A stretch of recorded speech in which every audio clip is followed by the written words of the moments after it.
পুজো যে চলে এলো, পুজোর ভিডিও নিয়ে এলাম। নমস্কার বন্ধুরা, কেমন আছেন সবাই? সুখী গৃহবধূর পেজে আবার আমি একটি ভিডিও নিয়ে চলে এলাম। পুজো আর পুজোর ভিডিও দেবো না তা তো আপনাদের সাথে হয় না। পাড়ার পুজোরই সামান্য কিছু মুহূর্ত তুলে ধরলাম। দেখুন কত সুন্দর প্যান্ডেল আর ফাংশন হচ্ছিল। এটা তৃতীয়ার দিন এবং জানেনই তো, বাচ্চা সংসার নিয়ে একা হাতে সব কিছু সামলাতে সামলাতে আজ অষ্টমী চলে এলো।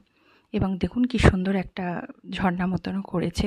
এবং এখান থেকে আজকে আপনাদের দাদা বেরোয়নি, ডিউটি ছিল, আমি আর ছেলেই গেছিলাম একটা পার্কে, মাঠের মতন জায়গা। ওই যে জুবলি ব্রিজ দিয়ে ট্রেন যাচ্ছে, এই জায়গাটায় বসলে ঘন্টার পর ঘন্টা কেমন করে কেটে যায় সেটা আপনাদের কিভাবে বলে বোঝাবো। যারা হয়তো এই ব্রিজটা কিংবা এই মাঠটা চেনেন তারা হয়তো জানেন। আচ্ছা, আমার ভিডিওগুলো ভালো লাগলে আপনারা লাইক, শেয়ার, সাবস্ক্রাইব করবেন। যাক, ট্রেনটা চলে গেল আপনাদের সাথে কথা বলতে বলতে।